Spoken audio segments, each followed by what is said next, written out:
আসসালামু আলাইকুম। প্রিয় দর্শক, আপনারা দেখছেন দৈনিক প্রদীপ শিকা ইউটিউব চ্যানেল। এখন আমাদের সঙ্গে যুক্ত হচ্ছেন সাংবাদিক সরি সাংবাদিক এসেছে। আসসালামু আলাইকুম। চিকিৎসক ও মিডিয়া ব্যক্তিত্ব জনাব আব্দুল নূর তুষার। আব্দুল নূর তুষার, আপনাকে আমাদের অনুষ্ঠানে স্বাগত জানাচ্ছি। ধন্যবাদ। তুষার ভাই, আপনি জানেন যে নির্বাচন যতই ঘনিয়ে আসছে, এখন নানা ধরনের আলাপ আলোচনা হচ্ছে।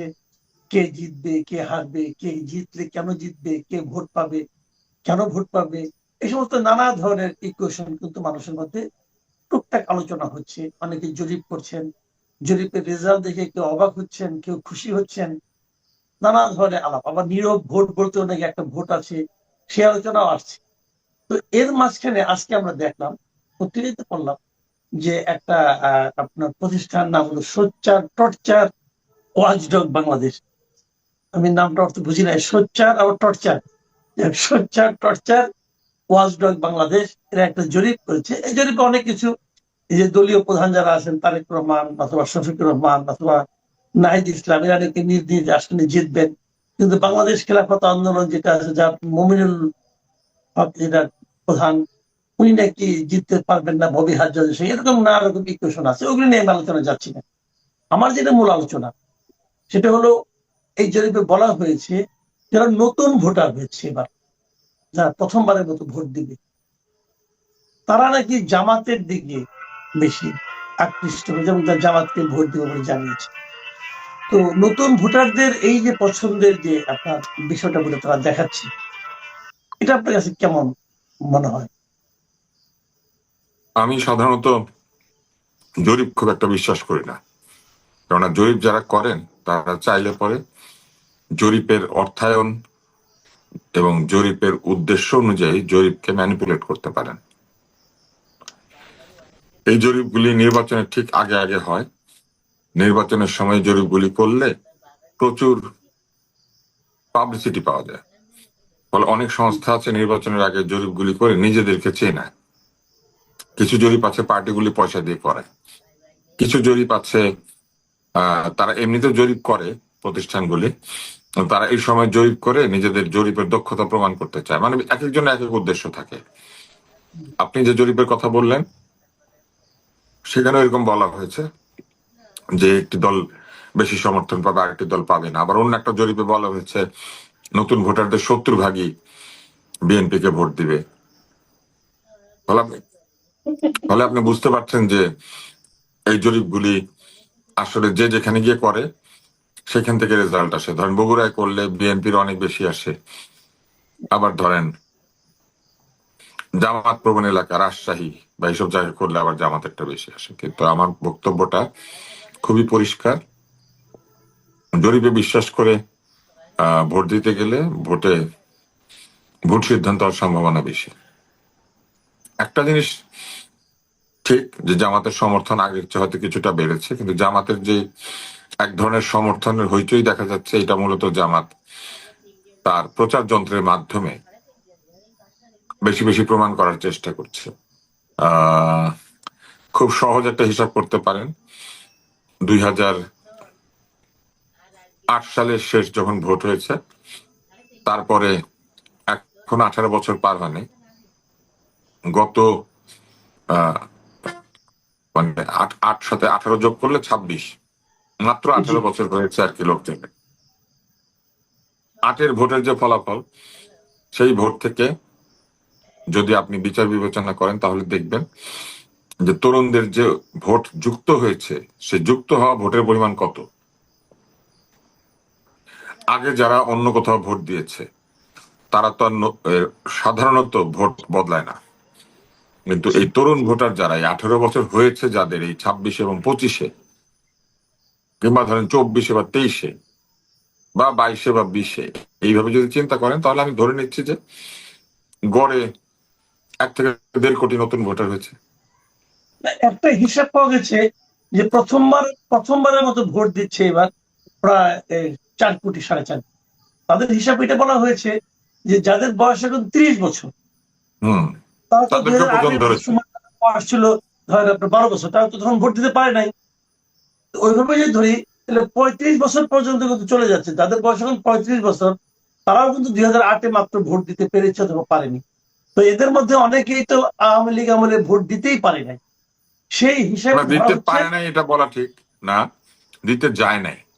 যায় নাই, যাই হোক তারা তাদের ভোট দেওয়া হয় নাই। তো সেই হিসেবে তারা বলছে যে প্রায় 4 থেকে 4.5 কোটি লোক আছে এবার নতুন ভোটার, মানে কিন্তু প্রথমবারের আমার মতো। কাছে হিসাবটা মনে হয় যে এটা একটা ম্যানিপুলেটেড হিসাব। যার বয়স 30 বছর, সে গত 12 বছর ভোট না দিয়ে থাকলে স্বেচ্ছায় ভোট দেয়নি।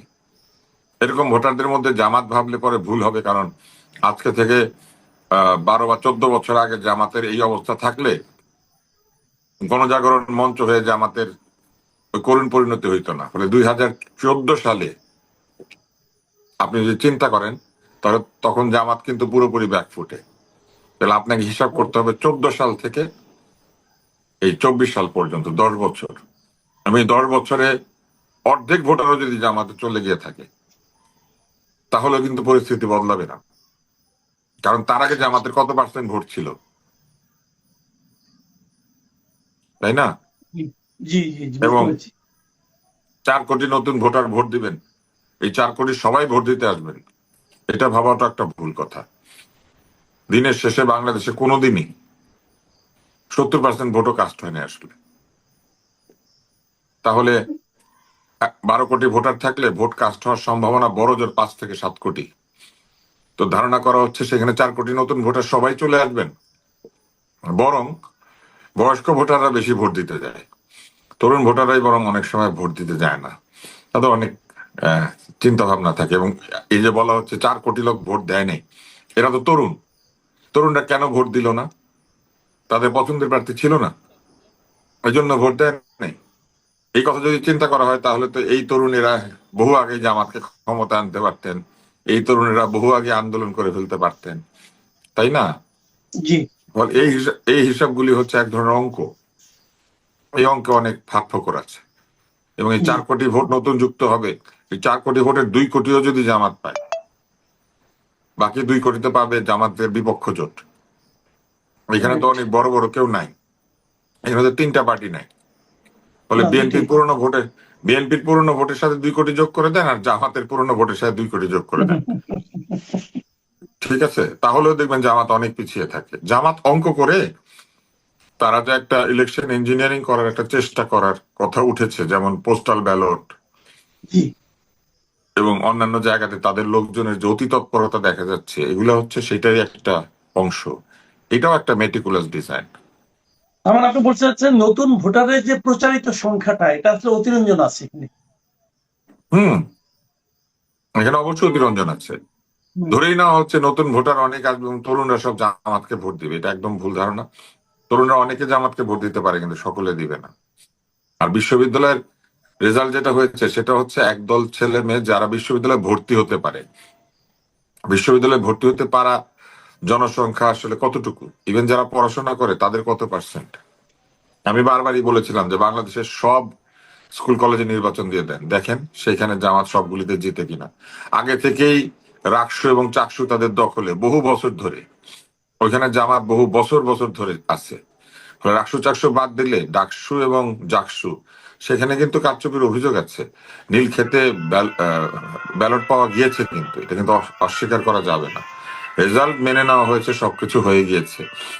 জাকসুতেও কিন্তু শিক্ষকরা পদত্যাগ করেছিলেন কমিটি থেকে, আপনার মনে আছে নিশ্চয়ই, যে জি জি। কারচুপির অভিযোগ দিয়ে। সুতরাং এগুলাকে বেঞ্চমার্ক হিসেবে ধরা বা এগুলিকে উদাহরণ হিসেবে ধরাটা বুদ্ধিমানের কাজ না। আচ্ছা, এখন আমরা নির্বাচনে যে পর্যবেক্ষক নিয়োগ, এটা নিয়ে একটা আরেক মানে এক মহা কেলেঙ্কারি ব্যাপার দেখা গেল আমাদের। আমরা দেখতে পেলাম যে এইবার সরকার প্রচুর পর্যবেক্ষককে মানে নিয়োগ দিয়েছে এবং মানে অনুমতি দিয়েছে। তার মধ্যে 81টি সংস্থাকে তারা অনুমতি দিয়েছে এবং এই 81টি সংস্থার মোট পর্যবেক্ষকের সংখ্যাও প্রায় 55,454 জন। এবং ইন্টারেস্টিংলি এখানে সবচেয়ে বেশি পর্যবেক্ষক যার ছিল, সেই প্রতিষ্ঠানের নাম হলো, সংক্ষেপে নাম হলো পাশা। সেই পাশার আসলে পাশা পর্যবেক্ষকই। না, ওটা সংক্ষেপ নাম হচ্ছে পাসা, PASA। এটা সবাই বলতে লজ্জা পাচ্ছে। ওদের নাম আসলে পাঁচটা, এস দিয়ে তো পিপলস দ্বন্দ্ব হয় না। Association for social advancement. হ্যাঁ হ্যাঁ, হ্যাঁ, people's association for social PASA। Advancement, PASA। এটার উচ্চারণ পাশা হয় কি করে? এস এর উচ্চারণ তো স না, এস এর উচ্চারণ হচ্ছে স। তাহলে পাসা হবে। হ্যাঁ আচ্ছা, হ্যাঁ, পাসা। আচ্ছা, এই পাসারই ছিল আপনার 10,559 জন। হ্যাঁ হ্যাঁ, এবং 10,500, 10,500, 10,500 মানে 20% এবং তাদেরকে দিয়ে দিয়েছে। এবং এই পাসার কিন্তু টোটাল কর্মকর্তার সংখ্যা হলো একজন, হ্যাঁ, মানে হুমায়ুন উনি কবির নির্বাহী তার নাম। পরিচালক আর কেউ নাই। তার নাম উনি হুমায়ুন একাই। কবির। হুমায়ুন কবির, হ্যাঁ, বিখ্যাত এবং লোক সে সে। তার নিজের বাড়িতে একটা ঘরের মধ্যে এই পাশা খুলেছে। পাসা খুঁড়ে দিছে বলা ঠিক হবে কিনা জানি না। যাও, তো ওনার এটা এবার এই নিউজটা প্রচারিত হওয়ার পর নির্বাচন কমিশন এটাকে তার মানে অনুমোদনটা স্থগিত করছে। এই যে স্থগিত করলো, এখন আমার প্রশ্ন হলো 10,000 তো স্থগিত হয়নি, আর 55,454 এরা কারা? মনে রাখবেন, কোনো জবাব নেই। আওয়ামী লীগ আমলে যারা নির্বাচন পর্যবেক্ষণ করতো তারা কেউ কিন্তু এবার নাই, সবাইকে বাতিল করে দেওয়া হয়েছে, তারা সবাই ব্ল্যাক লিস্টে। আর নতুন যে এই যে 55,000 পর্যবেক্ষক গজে গেল, এদের দ্বারা আজকে কতটুকু পর্যবেক্ষণ হবে এবং কিভাবে পর্যবেক্ষণ নিয়োগ করা হয়েছে, তাদের সেরকম কোনো প্রশিক্ষণ আছে কিনা? ওই হুমায়ুন কবির সাহেব কিন্তু বলেছিলেন তার যারা কর্মী হবে 10,000, তাদের কারো কোনো প্রশিক্ষণ নাই। প্রশিক্ষণ ছাড়া একজন লোক পর্যবেক্ষক হয়ে কি করবে? তাহলে সে কি কোনো প্রার্থী হয়ে কাজ করবে? সে কি নিজেকে বিক্রি করে দিবে না কি করবে? এই বিষয়গুলোকে আরো কিভাবে কি করা যায়, আপনার কাছে কি মনে হয় এই পুরো ঘটনাটা নিয়ে? এইখানে একটি সন্দেহজনক তৎপরতা হয়েছে। প্রথমত, এই প্রতিষ্ঠানটি শুরুতে অকৃতকার্য হয়েছিল। ডিসেম্বর মাসে তড়িঘড়ি করে তাদেরকে আবার কৃতকার্য করা হয়েছে এবং তাদেরকে একবারে 10,500 লোকের লাইসেন্স দিয়ে দেওয়া হয়েছে। যার কিনা একটা অফিস নাই, যার অফিস তার বাড়িতে, সেই অফিস আবার চুনারু ঘাটে, বাংলাদেশের কোনো প্রমিনেন্ট এলাকাতে না, চুনারু ঘাটে অবস্থিত নিজের বাড়িতে 1 রুমের অফিস বিশিষ্ট এই যে এনজিও, সেই এনজিও অতীতে নাকি বিভিন্ন এনজিওর সহযোগী হিসেবে লোক সরবরাহ দিত, এখন নিজেরাই লোক নিয়োগ করছে। এবং আপনি দেখেন কত হাস্যকর, এদের কোনো প্রশিক্ষণ নাই, এদের কোনো পরিচয় নাই, এদের নাম ধাম নাই। এবং এরা নাকি ওই এলাকাতে, ওই চুনারু ঘাট এলাকাতে 2টা অফিস খুলেছিল, 2টা গ্রামে বা 2টা এলাকায়। মানুষের প্রতিবাদের মুখে উল্টাপাল্টা কাজকর্ম করায়, মেয়েদেরকে চাকরি দিবে বলে প্রতারণা করায়, এইসব কারণে মানুষের প্রতিবাদের মুখে অফিসগুলি তারা গুটিয়ে নিয়েছে। এখন যেখানে অফিস আছে তার পাশের বাসার লোক জানে না যে এখানে একটা অফিস আছে। কিন্তু নির্বাচন কমিশন ঢাকায় বসে বুঝতে পেরেছে তার 10,500 লোক নিয়োগ দেওয়ার ক্ষমতা আছে সারা দেশে। নির্বাচন পর্যবেক্ষণ তো শুধু সিলেটে কিংবা চুনারু ঘাটে হবিগঞ্জে হবে না। এখন এই যে কাজটা নির্বাচন কমিশন করেছে কিসের ভিত্তিতে? আপনার মনে আছে তারেককে নিবন্ধন দিচ্ছিল না, তার নাকি অফিস নাই, আর এই লোকের কিছুই নাই, একটা নাম এবং নিজের বাড়িতে একটা ঘর ছাড়া, যে ঘরের মধ্যে এটার অফিস। এই এবং প্রতিষ্ঠানটা তারা আপনার দাবি অনুযায়ী তার বাংলা নামের বানানটাও ভুল। হ্যাঁ, এবং দেখেন, আমি ফেমার সাথে কাজ করেছিলাম আমি যখন young, fair election monitoring alliance, এবং সেইখানে অনেক ট্রেনিং করানো হয়েছিল ছেলে মেয়েদেরকে যারা নির্বাচন পর্যবেক্ষণ করবে।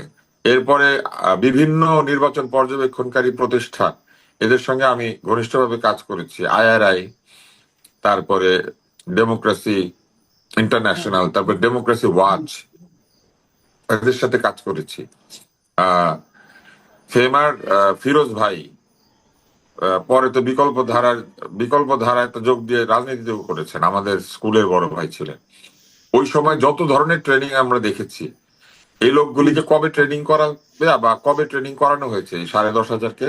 আসলে মূলত এটা একটা আইডি কার্ড বেচার ধান্দা।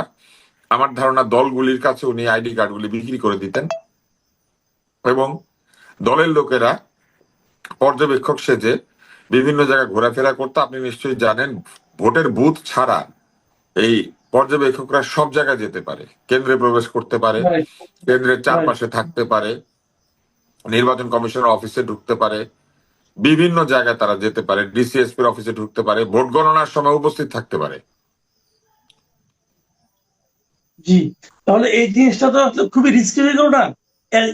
এত গুরুত্বপূর্ণ একটা কাজের জন্য এরকম ভাবে মানে আপনার দায়িত্বহীন ভাবে সবকে নিয়োগ দেওয়া এবং এদের সম্বন্ধে কোনো যোগাযোগ না করা, খোঁজখবর না নিয়ে এতগুলি লোককে বর্তমান অনুমতি দেওয়া। এই কাণ্ডটা তো করেছে নির্বাচন কমিশন, কিন্তু আপনি দেখবেন বিবৃতি দিয়েছে প্রেস উইং। নির্বাচন কমিশন অনুমতি দিয়েছে, কিন্তু এটা তো সরকার অনুমতি দেয় নাই। কিন্তু Right. ব্যাখ্যা দিয়েছে সরকার। প্রেস উইং থেকে বলেছেন শফিক সাহেব যে এদেরকে স্থগিত করা হয়েছে। অনুমতি কি উনি দিছিলেন যে উনি স্থগিত করেন? প্রেস উইং কি নির্বাচন কমিশনেরও মুখপাত্র? আপনি আমাকে একটা জিনিস বলেন, Right. এই অন্তর্বর্তী সরকারের প্রেস উইং কি নির্বাচন কমিশনেরও প্রেস উইং? এদেরকে লাইসেন্স দিল নির্বাচন কমিশন, আর এদেরকে স্থগিত করা হয়েছে, এটা বিবৃতি দিচ্ছে প্রেস সচিব, প্রেস উইং। এটা তো নির্বাচন কমিশন বলবে। প্রথমে নির্বাচন Right. কমিশন জবাব দিবে যে এইভাবে তারা কেন পর্যবেক্ষক নিয়োগ করেছে, এবং তারপরে তারা বলবে যে তারা কি ব্যবস্থা নিলেন। এটা তো ধরা পড়ার কারণে এখন এটা নিয়ে আলোচনা হচ্ছে। এটা রিপোর্টেড না হইলে তো এটা এইভাবেই চলতো, এবং আপনি দেখতেন যে নির্বাচন পর্যবেক্ষণ করছে কিছু লোক যাদের নিজেদের ঘরবাড়ি পর্যবেক্ষণ করার ক্ষমতা নেই। এবং পরে বলা হতো যে 10,000 লোক বলছে নির্বাচন খুব ভালো হয়েছে, অথবা হ্যাঁ 54,000 পর্যবেক্ষক বলেছে নির্বাচন খুব ভালো হয়েছে। হ্যাঁ হ্যাঁ আচ্ছা, নির্বাচন নিয়ে কিন্তু আজকে নির্বাচন নিয়ে কিন্তু প্রধান উপদেষ্টা বলেছেন যে এখন পর্যন্ত নির্বাচনের প্রস্তুতি পর্ব যা দেখছে খুব ভালোভাবে সম্পন্ন হয়েছে এবং উই আর ভেরি হ্যাপি, উনি এটা বলেছেন। হুম হুম। আপনি আপনি কি হ্যাপি? আমার হ্যাপি হয় কি আসে যায়? উনি হ্যাপি, উনি কি দেখে হ্যাপি হয়েছেন এটা যদি উনি বলতেন তাহলে ভালো হইতো। আপনি নিশ্চয়ই একটা বিষয় লক্ষ্য করেছেন, জাতির উদ্দেশ্যে ভাষণ দিবেন নেতারা, সেখানে একটা জোটের 3 জন।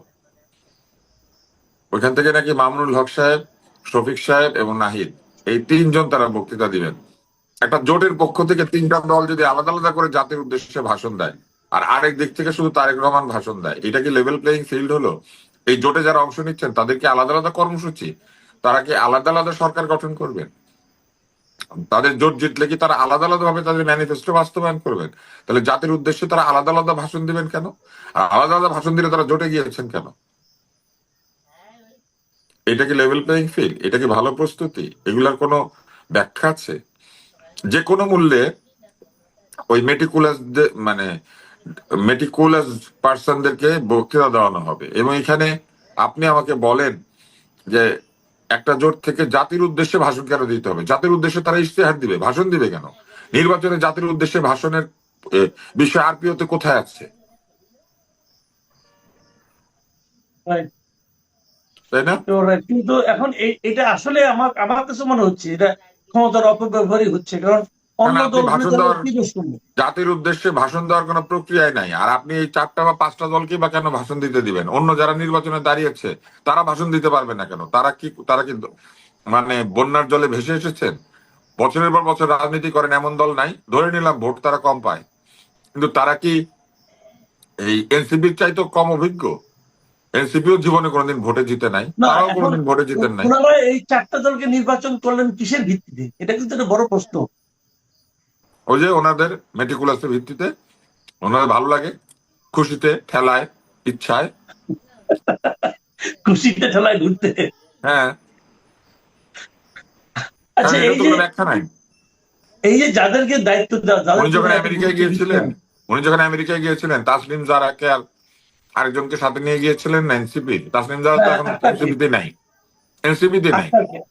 আক্তার হ্যাঁ, এবং তার তিন যারা, হ্যাঁ। হুম। তো উনি যাকে নিয়ে গেলেন সেই লোকে এনসিপিতে থাকে নাই। তো উনি কিসের ভিত্তিতে তাকে নিয়ে গিয়েছিলেন? মেটিকুলাস ডিজাইনের ভিত্তিতে হলে মনে হচ্ছে।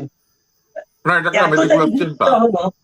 এটা এখানে একটা একটা কথা মেটিকুলাস যদি দেখেন, চিন্তা। আপনি আরেকটা কথা বলা হচ্ছে যে এত এই যে গুরুত্বপ্রাপ্ত দলগুলো, যেমন ধরেন জামাতে ইসলাম, তারা তো ইসলামের কথা বলছে এবং তারা বেহেশতির টিকিট অনেক জায়গায় বিক্রি করছে। তাদের হয়ে অনেকেই বলছে যে এমনি নাকি নামাজ পড়লে হবে না। আমি একটা দেখলাম একটা ভিডিও, যে এমনি নামাজ পড়লে হবে না, জামাতে ইসলাম না করে পর্যন্ত নাকি ইমান পোক্ত হবে না, এরকম বলছে। অথচ হুম আমরা কালকে দেখলাম হেফাজতের আমির, উনি কিন্তু স্পষ্ট বলছেন যে জামাতে ইসলামকে ভোট দেওয়া হারাম। এখন হেফাজত ইসলাম তো একটা বড় ইসলামী সংগঠন, এই যে আপনার কওমি মাদ্রাসাগুলো তারা যাতে সংগঠন, এটা এখন এই আমির যদি বলে যে জামাত ইসলামকে ভোট দেওয়া হারাম, আবার উপর দিকে তারা যদি বেহেশতের টিকিট দেয়, জামাতকে ভোট দিলে বেহেশতের টিকিট পাওয়া যাবে, তা আমরা যারা মূর্খ সূর্খ জনগণ, আমরা কোন দিকে যাব? ইসলাম ধর্মের বিধান সহজ সরল। আল্লাহ তাআলা ব্যতীত বেহেশতকে পাবে এবং পাবে না এটা বলার অধিকার, ক্ষমতা, এখতিয়ার কারো নাই। এবং আল্লাহ তাআলা বেহেশতের সুসংবাদ প্রেরণ করেছিলেন যাদের নাম দিয়ে। তিনি এটি জিবরাইল আলাইহিস সালামের মাধ্যমে রাসূলুল্লাহ সাল্লাল্লাহু আলাইহি ওয়াসাল্লামকে জানিয়েছিলেন। আল্লাহ তাআলা রাসূলুল্লাহ সাল্লাল্লাহু আলাইহি ওয়াসাল্লামের পরে কারো কাছে তো জিবরাইল ফেরেশতাকে পাঠাবেন না, কারণ খাতামান নবিয়্যিন, ওখানেই নবীদের তালিকা সেটা পূর্ণ হয়েছে। রাসূলুল্লাহ সাল্লাল্লাহু আলাইহি ওয়াসাল্লাম আমাদের ধর্মের বিধান অনুযায়ী সর্বশেষ প্রেরিত রাসূল। অতএব এরপরে তো বেহেশতের সুসংবাদ কারো কাছে পৌঁছানোর কোনো সুযোগ নাই। ফলে কেউ যদি বলে থাকে জামাতকে ভোট দিলে বেহেশতের টিকিট পাবে, এটা কোন হাদিসে, কোন ধর্মগ্রন্থে, কোথায় লেখা আছে, এইটা দেখাতে হবে যে রাজনীতি করে এমন একটি দলকে ভোট দিলে বেহেশতে যাবে। তাহলে নন্দী সাহেবকে ভোট দিলে মুসলমানরা বেহেশতে যাবে? তাহলে কি কালকে মোদি যদি জামাত ইসলাম করতো, মোদিকে ভোট দিলে বেহেশতে যাইতো লোকজন? তাই না? নন্দী যদি যোগ দিতে পারে, মোদিও পারে। বাংলাদেশে থাকলে হয়তো মোদি সাহেব বাংলাদেশে যোগ দিতেন জামাত ইসলামে। তাহলে মোদিকে ভোট দিলাম, ভোটাররা বেহেশতে যাবে? জামাত যাকে খুশি তাকে দাঁড় করিয়ে দিবে আর তাকে ভোট দিলেই মানুষ বেহেশতে যাবে? জামাতের যে অ্যালায়েন্স আছে, সেই অ্যালায়েন্সের মধ্যে নাহিদকে, পাটোয়ারিকে ভোট দিলেও বেহেশতে যাবে? যারা জামাত করে না তাদেরকে ভোট দিলেও বেহেশতে যাবে? জামাতের সাথে কি হাত মিলালেই বেহেশতে যাওয়ার টিকিট পাওয়া যাবে? এগুলো ফাজলামো কথা না? না, জামাতের সঙ্গে হাত মিলে অনেক কিছু তো হয়। জামাতের সঙ্গে হাত মিলে তো অলি আহমেদ সাহেব স্বাধীনতার ঘোষক হয়ে গেছেন, উনি তো আগে ছিলেন না, কিন্তু ওনার এই এই যে ইতিহাস নতুন, জামাত কিন্তু আগে ডিসক্লোজ আমার করে নাই। আরেকটা প্রশ্ন আছে। দেখেন, আমি কিন্তু জামাতের বিপক্ষে না, আমি শুধু কথাগুলি সমালোচনা করছি। একই ধরনের কথা বিএনপি বললে আমি সেটারও সমালোচনা করব। তো এইখানে দেখেন আরেকটা কাণ্ড তারা ঘটিয়েছেন। তারা একটা ম্যানিফেস্টো প্রকাশ করেছেন। আধিপত্যবাদী ভারতের কোনো কিছু তাদের ভালো লাগে না, কিন্তু তারা ভারতীয় সমস্ত ছবি ডাউনলোড করে ভারতের মহিলা, ভারতের ডাক্তার, ভারতের স্কুলের ছাত্রছাত্রী, স্কার্ট পরা, ওই কাপড় ভারতীয়, ওই চেহারা ভারতীয়, তাদেরকে ছবি দিয়ে, তাদের ছবি ব্যবহার করে তারা ম্যানিফেস্টো তৈরি করেছেন। তারা কি বোঝাতে চেয়েছেন? যে তারা জিতলে পরে আমাদের ছবিগুলি ভারতীয়দের মতো হাসি আনন্দে ভরে যাবে? ভারতীয় সরকারি ওয়েবসাইট থেকে তারা ছবি ডাউনলোড করে তাদের ম্যানিফেস্টোর মধ্যে চেপেছেন। বাংলাদেশে মানুষ ছিল না যাদের ছবি তারা সেখানে ব্যবহার করতে পারতেন না? এখানে একটা মজার ব্যাপার আছে। বাংলাদেশে ছবি তুললে সেই ছবি তোলাকে তারা বিভিন্ন সময় ফতোয়া দেন যে ছবি তোলা যাবে না, এই না যায়, সেই না যায়, বলতে থাকে অনেকে। কিন্তু ধরেন ভারতে ছবি তোলা হয়েছে, এগুলো তারা আমরা তুলি নাই। তো অতএব ওগুলাকে এনে এখানে চেপে দিলে হয়ে গেল।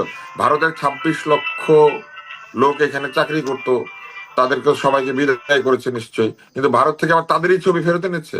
এবং আরো অদ্ভুত ব্যাপার আছে, আপনি চিন্তা করে দেখেন, এই যে তারা ম্যানিফেস্টো করেছেন সেখানে অধিকাংশ নারীর ছবিতে কোনো হিজাব তো দূরের কথা, স্কার্ফও নাই। কারণ ইন্ডিয়ান ছবি আনলো, এখানে ইন্ডিয়ান ছবি আনলে স্কার্ফ থাকবে কোত্থেকে? ওখানে যেসব ডাক্তারদের ছবি ব্যবহার করা হচ্ছে, যেসব স্টুডেন্টদের ছবি ব্যবহার করা হচ্ছে, নির্ঘাত তারা মুসলিমও না। তো ওনারা কি বোঝাতে চাচ্ছেন? তারা যদি ইলেকশনে বিজয়ী হন, তাদের ম্যানিফেস্টোর ছবি অনুযায়ী নিশ্চয়ই আমরা ওই রকম হয়ে যাব। কারণ ওনারা এমন স্কুল বানাবেন, আমাদের ছাত্রছাত্রীদেরকে ওইরকম দেখা যাবে, আমাদের ডাক্তারদেরকে ওইরকম দেখা যাবে, তাই না? ওনাদের স্বাস্থ্য ব্যবস্থার ছবিটা নিশ্চয়ই ওইরকম হবে। তার মানে তারা এটা কি কি করতে চাচ্ছেন? আপনার মনে হয় যে এক ধরনের আনাড়িপনা নাকি ইচ্ছাকৃত? আপনার কি মনে হয়? না না, এগুলাই হচ্ছে তাদের কাজ এবং কথার মধ্যে অমিল। আধিপত্যবাদী ভারত ভালো না, কিন্তু ভারতের মডেল ভালো, ভারতের ছবি ভালো, ভারতের সরকারি ওয়েবসাইটে যেগুলা দিয়েছে সেগুলো অনেক ভালো। ওনারা জিতলে পরে আমাদের চেহারা ওইরকম হয়ে যাবে, সেটাই তো বোঝাতে চেয়েছেন। ম্যানিফেস্টোতে ছবি যেগুলো ব্যবহার করা হয়, এটা মানে কি? এটা মানে হলো যে আমরা যদি জিতি এমন বাংলাদেশ বানাবো, আপনারা ওইরকম হয়ে যাবেন। তা আমরা এখন ভারতীয়দের মতো হয়ে যাব? আমাদের চেহারা সুন্দর হয়ে যাবে ওইরকম? যে নাকি আমাদের চেহারা সুন্দর না, সেজন্য আমাদের চেহারা বাদ দিয়ে তারা ওইসব ছবি এনেছেন? এগুলা হচ্ছে মানে এক ধরনের মানে শব্দটা উচ্চারণ করতে চাই না আমি আসলে, এক ধরনের কথা দিয়ে কথা না রাখে আর কি। যেসব কথা বলেন ওনারা, ওগুলো ওনারা বিশ্বাস করেন না। ওনারা ভারত থেকে ছবি আমদানি করলে ঠিক আছে, তাই না? কিন্তু অন্যরা যদি ভারতের ভও বলে তাহলে ওনাদের খারাপ লাগে। এইগুলা হচ্ছে এক মুখে দুই কথা। বিএনপির নানান প্রচারণায় মুখ ফসকে জয় বাংলা স্লোগান দিয়ে ফেলছেন। মানে আমরা যেমন আওয়ামী লীগ আমলে ওবায়দুল কাদেরের মুখে শুনতাম কাওয়া এরকম হাস্যরসের কথাও তো আছে যে আমি তো দল বদলাই না, আমি সবসময় সরকারি দল করি। তারা যেরকম অন্যায়ের শিকার হয়েছেন, তাদের হাতেও যদি আবার অন্য কেউ একই অন্যায়ের শিকার হয়, তার কি মানে নজির এই পর্যন্ত দেখা গেছে? ধরেন যত মামলা বাণিজ্য আছে তার বেশিরভাগই আসলে বিএনপির হাতে হয়েছে। এরকম হাজার হাজার নেতা কর্মীর বিরুদ্ধে শাস্তিমূলক ব্যবস্থা গ্রহণ করা, হাত জোর করে বলছেন 12 তারিখ পর্যন্ত চাঁদাবাজি না করতে। নিজ দলের নেতা কর্মীদের বিরুদ্ধে এরকম অভিযোগ উঠলে তারা আমলেই নিত না। মনে তারেক রহমানের দুর্নীতিতেই নানান রকম ট্যাগ আছে, খাম্বা, হাওয়া ভবন, মিস্টার 10%। তারেক রহমানের বিরুদ্ধে দুর্নীতিতে আর কোন রায়ই তাকে অর্থ পাচার মামলায় রায় হয়েছে, 7 বছরের কারাদণ্ড ছিল তারেক রহমানের বিরুদ্ধে। ঠুনকো জায়গায় গিয়ে একটা সাপ্লিমেন্টারি কার্ড ইস্যু করে সাজা দিয়েছে। তাহলে হাওয়া ভবনের যে কোটি কোটি হাজার কোটি টাকার গল্প ভেবেছিলেন সেগুলো কোথায়? এখনো ধরেন যারা আদালতে বিচার হচ্ছে সেগুলো যদি পরে গিয়ে বলে প্রমাণ করতে প্রমাণ হয় না। 1 টাকা তুলে নেয় নাই, গচ্ছিত আছে টাকা। তার নিজের হাজবেন্ডের নামে একটা অরফানেজ ট্রাস্ট, সেই টাকা সে চুরি করে নিয়ে গেছে। এই আদালতের রায়ের বাইরেও যে একটা পারসেপশন মানুষের মধ্যে, 16 বছর জয়ের বিরুদ্ধে টাকা পাচার নিয়ে কোন পত্রিকার একটা সিঙ্গেল কলাম করার সুযোগ পেয়েছে দেখেছেন আপনি? একদমই যে কিছুই হতো না। আমরা তখনও জেনেছি ছাত্রলীগের কার বাসায় 100 কোটি না কত কোটি টাকা।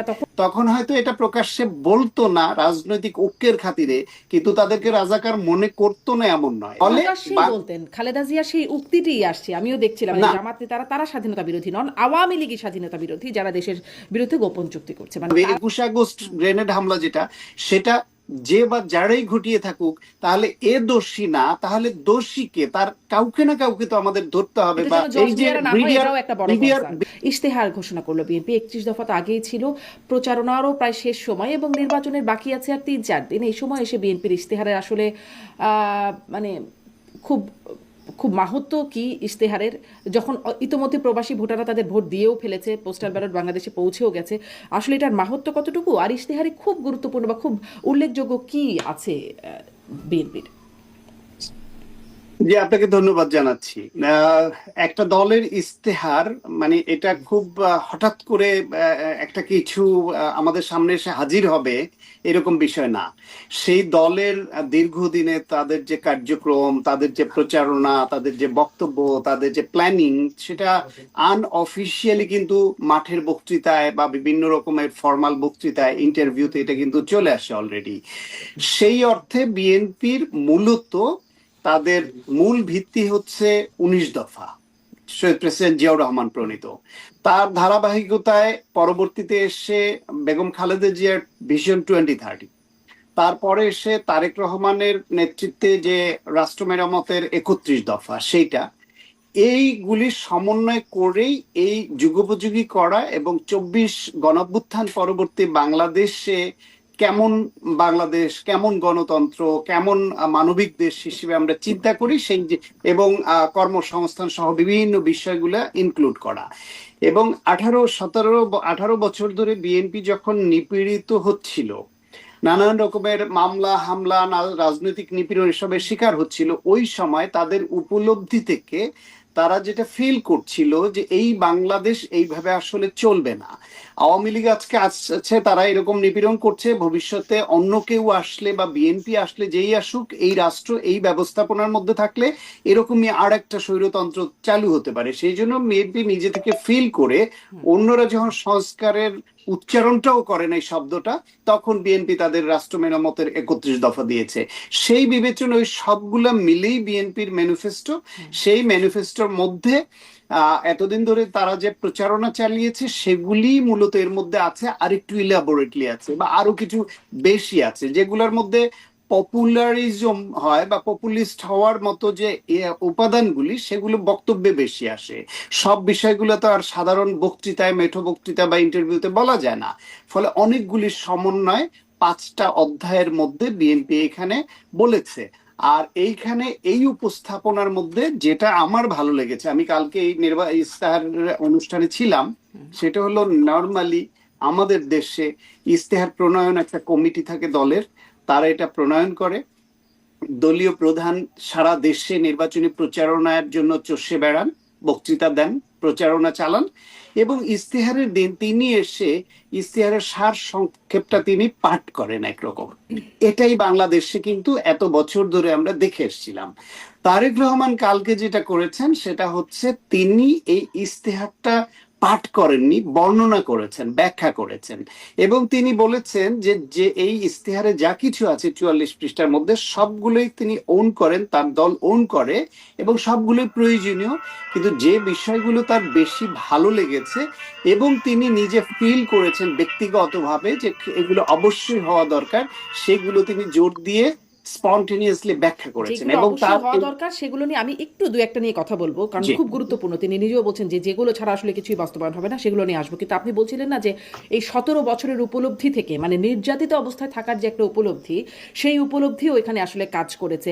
আমি দেখছিলাম যে ট্রুথ অ্যান্ড হিলিং কমিশনের কথা বলা হচ্ছে ইশতেহারে, জামাতের ইশতেহারেও এরকম একটা কমিশনের কথা বলা হচ্ছে, যে এখানে বলা হচ্ছে যে ভুক্তভোগী কেন্দ্রিক ও পুনর্বাসনমূলক ন্যায় বিচার প্রতিষ্ঠায় এবং ফ্যাসিবাদী সময় সংঘটিত মানবাধিকার লঙ্ঘন, আওয়ামী লীগ আমলে গুম, খুন, মিথ্যা মামলা, নির্যাতন এবং বিভিন্ন সময় অপরাধের দ্রুত বিচার নিশ্চিত করা। 15 বছরে আওয়ামী লীগের যত সব অন্যায় সেগুলোর মানবাধিকার লঙ্ঘনের বিচারের কথা বলা হচ্ছে। কিন্তু তারপর মানে আওয়ামী লীগ শাসনের পতন ঘটার পরে যেই সময়টা, যেখানে আসলে আমরা অনেক মব দেখলাম, মবের মাধ্যমে মানবাধিকার লঙ্ঘন, হত্যাকাণ্ড থেকে শুরু করে নানান রকম লুটপাট ভাঙচুরের ঘটনা ঘটলো, এগুলো কি আসলে এর মধ্যে নাই? 15 বছরের কথা বলা হলো, এগুলোর কি দ্রুত বিচারের বিষয় আসবে না, নাকি এই সরকার যেমন প্রেশার গ্রুপ বলে একরকম সরিয়ে দিল, পরের সরকার একরকম দায় মুক্তি দিয়ে দেবে? না, আপনি দুইটার যদি প্রেক্ষাপটকে এক করে দেখেন সেটা ঠিক হবে না। একটা হচ্ছে গিয়ে 16 বছর ধরে একটা ফ্যাসিবাদ কায়েম করে রাষ্ট্রীয় প্রচার, রাষ্ট্রীয় যন্ত্রগুলি ব্যবহার করে রাষ্ট্র পরিচালকরা যে যে ঘটনাগুলি ঘটিয়েছেন, গুম বলেন, আয়নাঘর বলেন, গুম করে হত্যা বলেন, অথবা এক্সট্রা জুডিশিয়াল কিলিং এর নামে প্রতিপক্ষকে হত্যাকাণ্ডের শিকার করা বলেন, সেটা ছিল এক ধরনের রাষ্ট্রীয় হত্যাকাণ্ড, যেটা সরকার পরিচালনায় যারা ছিলেন তারা ছিলেন অবৈধভাবে এবং রাষ্ট্রীয় বাহিনী ব্যবহার করে স্টেট অ্যাপারেটাসের সমস্ত কিছুর ব্যবহার দিয়ে তারা এটা করেছেন, সর্বশেষ গণহত্যা চালিয়েছেন।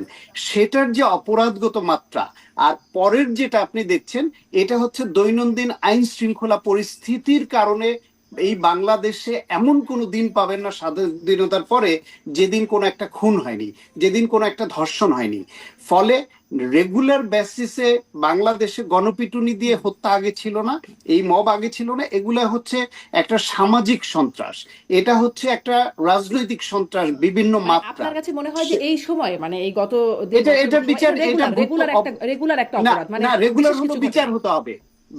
একটা দুইটার মাত্রাগত পার্থক্যটা আপনাকে বলি, নিশ্চয়ই আপনি বুঝতে পারবেন। পার্থক্য আপনি বলতেই পারবেন, বোঝাতে পারবেন। আমি আমার প্রশ্ন হচ্ছে যে ওটার হবে, এগুলোর কি আপনারা? না, আমি আপনাকে বলি, তারেক রহমান বা অন্য কোন সরকার যারা ইস্তেহার দিয়েছেন কেউ তো বলেননি যে গত 16 বছরে যতগুলি মানে বিভিন্ন সামাজিক বা বিভিন্ন গোষ্ঠীগত বা বিভিন্ন সময়ে নির্বাচন কেন্দ্রিক অবস্থায় হত্যাকাণ্ডের শিকার হয়েছে। আওয়ামী লীগ ইউনিয়ন পরিষদের একা মার্কা দিয়ে নির্বাচন করতে গিয়ে নিজেরা নিজেদের 116 জন কর্মীকে হত্যা করেছে, সেটার বিচার তাদের প্রাপ্য।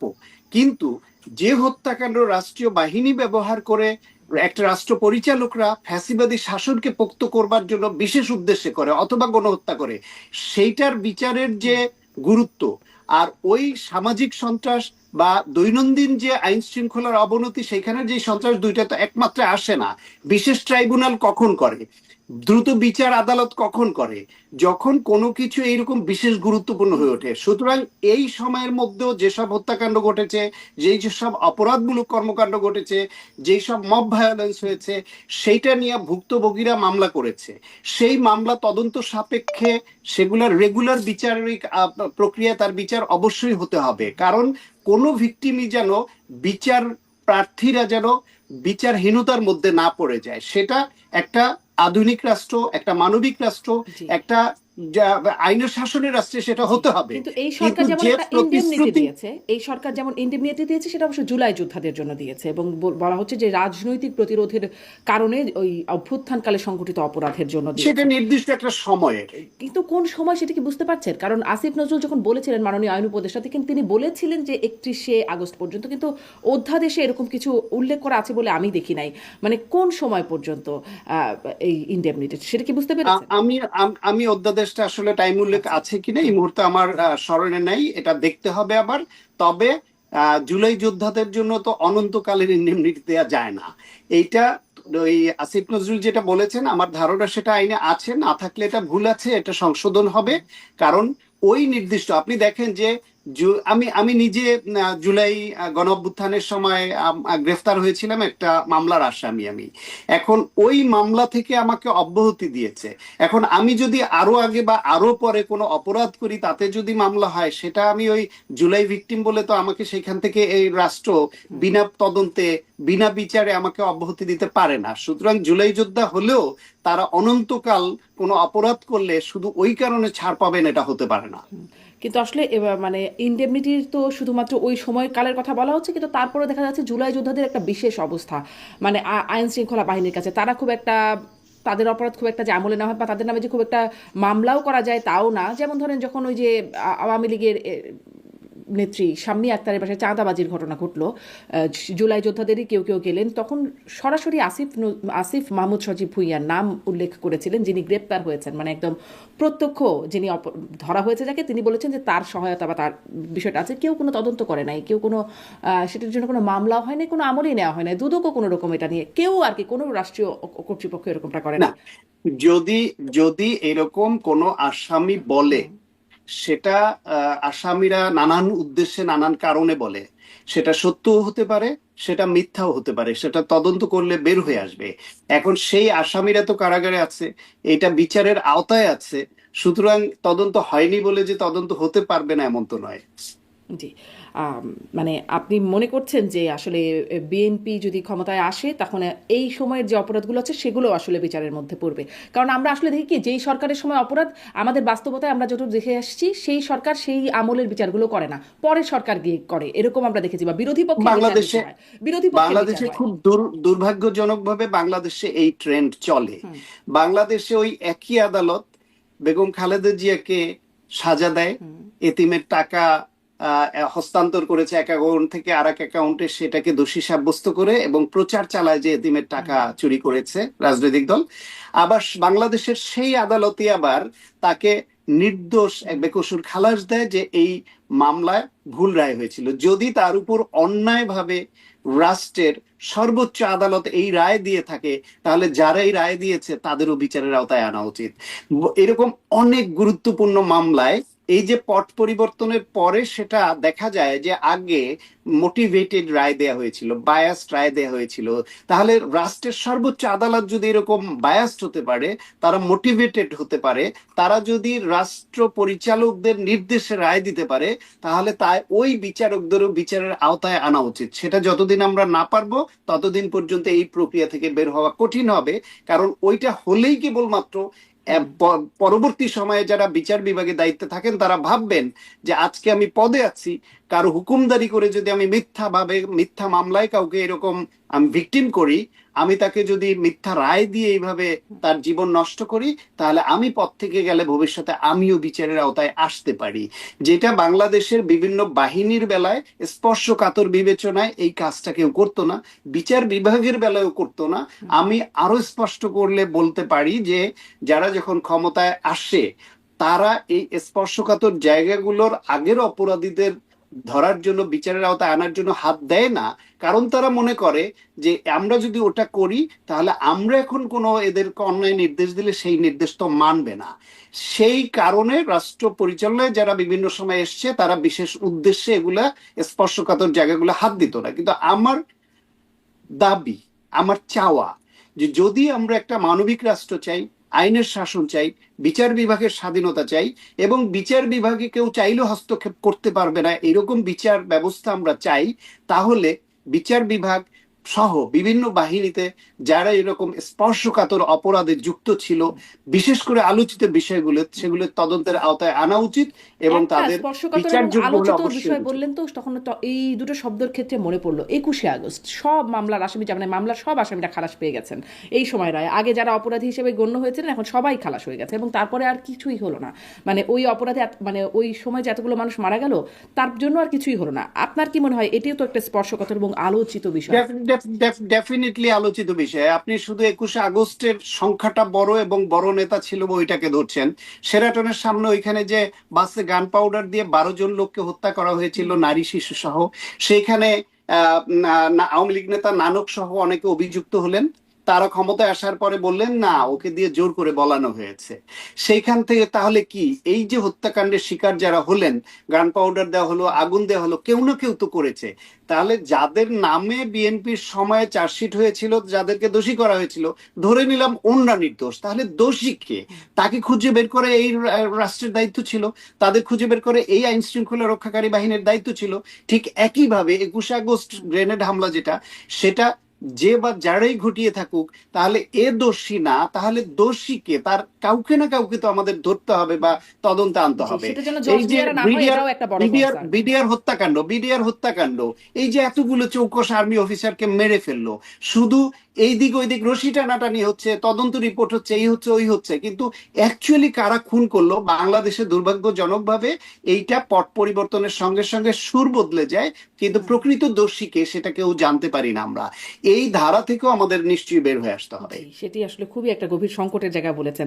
এই ট্রুথ অ্যান্ড হিলিং কমিশন সম্পর্কে আর একটা দুটা কথা একটু শুনি, যে সেখানে আসলে মানে আওয়ামী লীগের পুনর্বাসনের কোনো জায়গা আছে কিনা, আওয়ামী লীগের সাথে কোনো যোগাযোগ, সেটির কোনো সুযোগ আছে কিনা। আমরা এই সরকার, মানে বর্তমান অন্তর্বর্তীকালীন সরকারও আসিফ নজরুল সাহেবই বলেছিলেন গত বছর মে মাসে সম্ভবত, যে ট্রুথ অ্যান্ড রিকনসিলিয়েশন কমিশন গঠিত হবে, কিন্তু সেটি এই সরকারের আমলে পরে শেষ পর্যন্ত এসে নাকচ হয়ে গেছে। প্রধান উপদেষ্টা সেটি নাকচ করে দিয়েছেন, তেমনটি হবে না। মানে এরকম কিছু কি এই ট্রুথ অ্যান্ড হিলিং কমিশনের ভাবনার মধ্যে আছে? এইখানে কমিশনের ভাবনার মধ্যে আছে কিনা সেটা এখনো স্পষ্ট নয়, কিন্তু তারেক রহমান রয়টার্স এর সঙ্গে বক্তব্যে তো বলেছেন যে শেখ হাসিনার সন্তানদের যদি দেশের জনগণ চায় তাহলে তারা রাজনীতিতে ফিরতে পারবেন। এটা একটা ইঙ্গিত। তো ইঙ্গিতটা কিরকম, এবং আমিও মনে করি দেশের বেশিরভাগ মানুষের চাওয়া এটা, যে আওয়ামী লীগ একটা বিশাল দল ছিল, রাজনৈতিক দল। সেই রাজনৈতিক দল 16 বছর ফ্যাসিবাদী কায়দায় দেশ চালাতে গিয়ে তাদের অনেক নেতারা গুম খুনের সঙ্গে যুক্ত হয়েছেন, তাদের অনেক নেতারা লুটপাটের সঙ্গে যুক্ত হয়েছেন, অনেক নেতারা 14, 18 এবং 24-এর নির্বাচনের মতো এরকম গণতন্ত্র হত্যাকারী নির্বাচনে তারা সংশ্লিষ্ট ছিলেন। সুতরাং যারা টাকা পাচার করেছেন এদেরকে, এবং সর্বশেষ গণহত্যায় যারা প্রত্যক্ষ রোল প্লে করেছেন, এদেরকে সুনির্দিষ্ট অভিযোগে তাদের বিচার হতে হবে, এবং এই বিচারটা অনন্তকাল ঝুলিয়ে রাখা যাবে না। দ্রুততম সময়ের মধ্যে সঠিক তদন্ত করে এদেরকে বিচারের আওতায় আনতে হবে। এখন এদের বিচারটা হয়ে গেলে, রায় হলে, বাকি যে বিশাল আওয়ামী লীগের সমর্থক জনগোষ্ঠী থাকলো তাদেরকে কি করবে? শেখ মুজিবুর রহমান তো 72 সনে যুদ্ধ অপরাধী, মুক্তিযুদ্ধ বিরোধী শক্তি, তাদেরকেও পর্যন্ত ওই সুনির্দিষ্ট ফৌজদারি অপরাধী ছাড়া বাকি সবাইকে সাধারণ ক্ষমা ঘোষণা করে দিলেন। জিয়াউর রহমান তো এসে তিনি যা বাংলাদেশকে আরো অ্যাকোমোডেটিভ করার উদ্দেশ্যে বা ঐক্যবদ্ধভাবে এগিয়ে যাওয়ার জন্য তিনি তো রাজনৈতিক দল হিসেবে যারা নিষিদ্ধ ছিল তাদেরকে ওপেন করে দিলেন, যে সবাই রাজনীতি করার সুযোগ পাক, জনগণ যাদের গ্রহণ করে তারা রাজনীতি করবে। সুতরাং আওয়ামী লীগের বেলাও যারা অপরাধী, যাদের বিরুদ্ধে সুনির্দিষ্ট অভিযোগ আছে, তাদের বিচারের আওতায় এনে বাকি যারা, তাদের তো নাগরিক অধিকার রাজনীতি করা, তারা কেন রাজনীতি করতে পারবে না? নিশ্চয়ই বাংলাদেশের সেই দিকে এগুতে হবে। এত বড় একটা শক্তিকে মূল ধারার রাজনীতির বাইরে রেখে তো এই দেশ এগোতে পারবে না। অনেকে আবার, মানে আওয়ামী লীগের নেতারা অনেকেই আবার মাথার উপর ছাতার খোঁজে অনেকে বিএনপিতে ঢুকে পড়ছেন, বিএনপির নানান প্রচারণায় মুখ ফসকে জয় বাংলা স্লোগান দিয়ে ফেলছেন। মানে আমরা যেমন আওয়ামী লীগ আমলে ওবায়দুল কাদেরের মুখে শুনতাম কাওয়া হাইব্রিড ইত্যাদি নানান ফার্মের মুরগি, এরকম বিএনপি আওয়ামী লীগে ঢুকে যাচ্ছে। এখন আসলে বিএনপিতে এরকম কাওয়া হাইব্রিড বা ফার্মের মুরগি ঢুকছে কিনা কোনোভাবে? হ্যাঁ, ঢুকে পড়ছে তো, সেটা তো সংবাদ মাধ্যমে আমরা দেখতে পাচ্ছি যে আওয়ামী লীগের সুবিধাভোগী বা আওয়ামী লীগের পদে ছিলেন এরকম অনেকে জামাত ইসলামে ঢুকেছে, বিএনপিতে ঢুকেছে, বিভিন্ন দলে কম বেশি ঢুকছে। কেউ আবার দলীয় পদে ঢুকেনি, কিন্তু প্রচারণায় বা স্থানীয়ভাবে মিশে গেছে। দেখেন, প্রত্যেকটা রাজনৈতিক দলের, বিশেষ করে যারা পাওয়ার পলিটিক্স করে, বুর্জুয়া রাজনীতি, পাওয়ার পলিটিক্স বা এর মধ্যপন্থার রাজনীতি যারা করে, এ ধর্মভিত্তিক রাজনৈতিক দল এবং বামপন্থী ক্যাডার ভিত্তিক রাজনৈতিক দল, এই টাইপের দল ছাড়া বড় দলগুলোতে সবার বেলায় দেখবেন যে এদের নেতা কর্মীদের মধ্যে অনেকগুলা লেয়ার থাকে। কেউ থাকে হচ্ছে আদর্শিকভাবে ওই দলকে ভালোবেসে করে, সেই দলের আদর্শ ভালো খারাপ সেটা ভিন্ন বিবেচনা, কিন্তু তার কাছে ওই দলের আদর্শ ভালো লাগে বলে দলকে এবং দলের আদর্শকে ভালোবেসে ডেডিকেশন নিয়ে করে। আর কিছু আছে তারা হচ্ছে গিয়ে যে দলে থাকলে তিনি একটু এম্পাওয়ার্ড হবেন, একটু তিনি খবরদারি করতে পারবেন, নির্বিঘ্নে ব্যবসাটা করতে পারবেন, একটু তার আর্থিক লাভবান হবে, সমাজে তিনি বুক ফুলিয়ে চলবেন, এইসব নানান ইকুয়েশন মাথায় রেখে ওই দলে করে। ফলে বাংলাদেশে তো এরকম অনেক বড় বড় নেতাদেরই যখন সরকার হয় ওই সরকারি দলে যোগ দিয়ে সরকারি দলের এমপি হওয়ার এরকম নজির তো আছে। এরকম হাস্যরসের কথাও তো আছে যে আমি তো দল বদলাই না, আমি সবসময় সরকারি দল করি, সরকার বদলায় তো আমার দোষ কি। সুতরাং এরকম নেতাও তো বাংলাদেশে আছে। এটা হঠাৎ করে চলে যাবে না। আদর্শিক রাজনীতি যত বেশি স্ট্রং হবে তত বেশি এই ধরনের এই যে দলছুট, এই দিক ওই দিক করা সুবিধাবাদী রাজনীতিকের সংখ্যা তত কমে আসবে। তাহলে কি মানে এই কথার একটা সামারি করি, এটা যে ধানের শীষ বা বিএনপি জিতলে আওয়ামী লীগ রাজনীতিতে পুনর্বাসিত হতে পারবে, এরকম একটা সামারি কি টানা যায়? কারণ মানে দেখছিলাম যে বিভিন্ন জায়গায় এই প্রচারণাটাও করছে যে বিএনপি ক্ষমতায় আসলে মানে শেখ হাসিনা ফিরতে পারবেন, এমন কথাও আসলে ভাইরাল হয়েছে। এরকম একজন নারী বলছেন যে আমি বরাবরই আওয়ামী লীগের ভোটার, কিন্তু এবারে ধানের শীষে ভোট দিব, কারণ ধানের শীষে ভোট দিলেই শেখ হাসিনা ফিরতে পারবেন। এরকম একটা ভাইরাল জিনিস দেখলাম। আরও বিভিন্ন জায়গায় মানে প্রচারণার মধ্যেও এরকমটা আসছে। ঠিক সরাসরি শেখ হাসিনা ফিরতে পারবেন এমনটি না বললেও আওয়ামী লীগ ফিরতে পারবে, এরকমটি কি বাস্তবতা হতে যাচ্ছে? না না, অত সরল না, অত সরল অঙ্কে বলা যাবে না। বিষয়টা এরকম যে শেখ হাসিনা সহ যারা অপরাধ করেছেন তারা বাংলাদেশে ফিরতে তো পারবেন, এখনো তো বাংলাদেশ তাদের চায়। এই সরকারও তো তাদেরকে চিঠি দিয়ে ইন্ডিয়ার কাছে শেখ হাসিনাকে ফেরত চেয়েছে, সুতরাং তিনি চাইলেই তো ফিরতে পারেন। বিএনপি আসলো নিশ্চয়ই ইন্ডিয়ার কাছে শেখ হাসিনাকে ফেরত চাইবে। চাইবে কেন? কারণ সঠিক তদন্তের মাধ্যমে তার তো এখানে আত্মপক্ষ সমর্থনের অধিকার আছে। তার আইনজীবীর মাধ্যমে তিনি আত্মপক্ষ সমর্থন করবেন, তিনি বিচারের মুখোমুখি হবেন এবং তিনি নির্দোষ প্রমাণিত হতে পারলে তিনি সেটা হবেন। আর যদি তিনি দোষী হন, তাকে তো দোষী হন, তাহলে তো অবশ্যই তাকে বিচারের মুখোমুখি হতে হবে এবং শাস্তি তাকে পেতে হবে। সুতরাং শুধু সে না, হচ্ছে মানে ধরেন বৈশ্বিক অঙ্গনে বা আন্তর্জাতিক বিভিন্ন সংস্থা বলছে যে বিচার প্রক্রিয়ায় গলদ আছে বা ট্রাইব্যুনালকে নিয়ে প্রশ্ন তুলছে। এটি দিয়ে এই বিচারটাই মানে ইনভ্যালিড হয়ে যাবে না তো?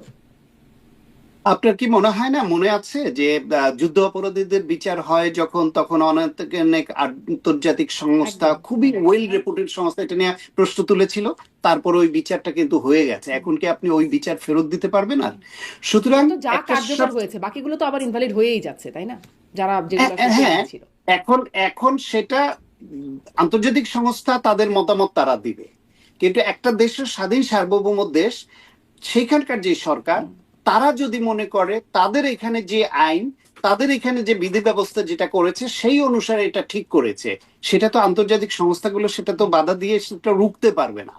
এখন কিছু ত্রুটি থাকলে আমাদের প্রত্যাশা থাকবে অতীতে যেরকম বিনা বিচারে অথবা অন্যায়ভাবে ইন্টেনশনালি কাউকে ভিকটিম করা হয়েছে, এই সরকার এর আমলে যে বিষয় নিয়ে বিতর্ক উঠেছে, ভবিষ্যতে যারাই রাষ্ট্র পরিচালনার দায়িত্বে আসলো, হোপফুলি আমি আশা করি বিএনপি আসবে, তারা আসলে যেন তারা যেরকম ভিকটিম হয়েছেন, তারা যেরকম অন্যায়ের শিকার হয়েছেন, তাদের হাতেও যদি আবার অন্য কেউ একই অন্যায়ের শিকার হয়, তাহলে তো বুঝতে হবে তাদের ঠিক উপলব্ধিটা আসলো না। একজন একই অন্যায়ের শিকার হবে না তার কি মানে নজির এই পর্যন্ত দেখা গেছে? ধরেন যত মামলা বাণিজ্য আছে তার বেশিরভাগই আসলে বিএনপির হাতে হয়েছে। মানে আওয়ামী লীগের ছোট চুনাপুটি বড় সড়ো যারা আছেন, এমনকি বাসার কর্মচারী, তাদের নামেও মামলা অনেক এসে গেছে এবং মামলা বাণিজ্যের সাথে বিএনপির নামটা খুব বড় করে আসে, সবচেয়ে বেশিভাবে আসে। সেরকম চাঁদাবাজির জায়গায় বিএনপির নামই আসছে এবং বিরোধী পক্ষ একদম প্রচারণায় স্পষ্টভাবে চাঁদাবাজির বিষয়টা বলছে। মানে নজির কি এটা স্থাপন করতে পারলো যে যেটা শিকার বিএনপি হয়েছে সেটা বিএনপি করবে না? আচ্ছা আচ্ছা আচ্ছা, বল, আপনি ভালো কথা বলেছেন, ভালো প্রসঙ্গ তুলেছেন। এটা জামায়াত ইসলাম এবং বিএনপির প্রতিপক্ষ তারা সবাই এই প্রসঙ্গটা তুলে সামনে। আপনার সাংবাদিকতার জীবন তো বেশ অনেক বছরই হয়ে গেছে। তো আপনি কি দেখেছেন যে বিএনপিতে এই যে এরকম হাজার হাজার নেতাকর্মীর বিরুদ্ধে শাস্তিমূলক ব্যবস্থা গ্রহণ করা, এই গ্রহণ করার অর্থটা হচ্ছে দল থেকে এই অভিযোগটা মেনে নেওয়া, যে তাদের বিরুদ্ধে যে অভিযোগ আছে তার সত্যতা দল পেয়েছে। প্রথম ধাপটা। আগে তো রাজনৈতিক দলগুলো বাংলাদেশের নিজ দলের নেতাকর্মীদের বিরুদ্ধে এরকম অভিযোগ উঠলে তারা আমলেই নিত না, মনে করতো যে এর বিরুদ্ধে শাস্তিমূলক ব্যবস্থা গ্রহণ করলে এটা মেনে নেওয়া হচ্ছে যে আমার দলে চাঁদাবাজ আছে। না, হতো তো, বিএনপি শুদ্ধি অভিযান হয় না? আওয়ামী লীগের সময় তো নানান বিভিন্ন সময় শুদ্ধি অভিযান হতো, ক্যাসিনো ট্যাসিনো কত কিছু বের হয়ে যেত, হতো তো শুদ্ধি না, অভিযান। না, সেটা আইন শৃঙ্খলা রক্ষাকারী বাহিনীর অভিযানে ধরা পড়তো। হুম। বিএনপি কি নিজেরা, আওয়ামী লীগ কি দলগতভাবে রাজনৈতিক শুদ্ধি অভিযান চালিয়ে কাউকে ও চাঁদাবাজের অভিযোগ আছে ওকে, অতএব অভিযোগের ভিত্তিতে ওকে আমি বাদ দিয়ে দিয়ে এটা করেছে? বিএনপি তো মামলাও হয় নাই বিএনপির ওই নেতার বিরুদ্ধে, তারা তো দোষী সাব্যস্ত হয় নাই, আইন শৃঙ্খলা রক্ষাকারী বাহিনীর হাতে গ্রেফতার হয় নাই।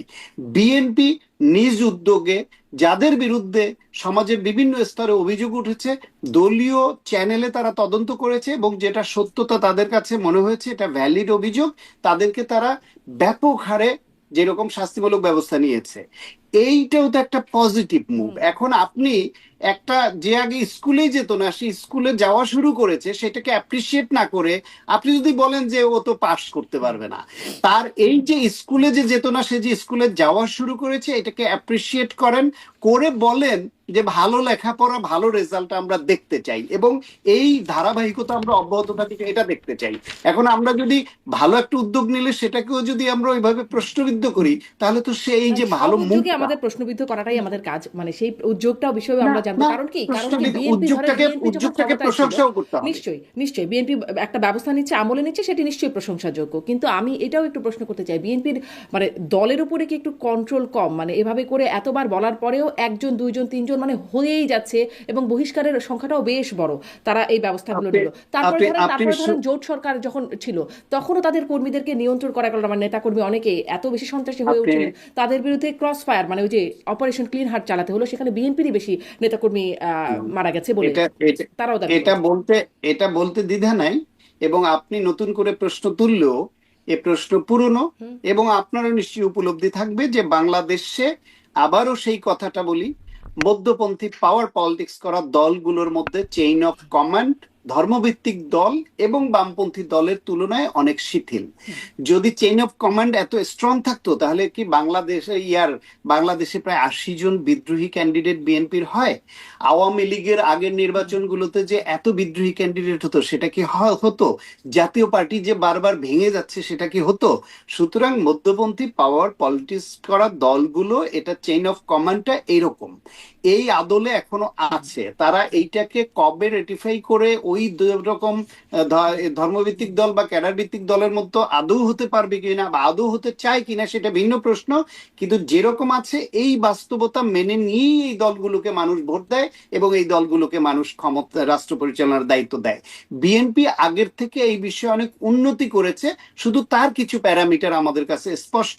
আমাদের প্রত্যাশা এবং চাওয়া হচ্ছে বিএনপি যেন এবং অন্যান্য রাজনৈতিক দলগুলো যেন এই যে তাদের যে এখনকার যে প্র্যাকটিস এটা অব্যাহত রাখে।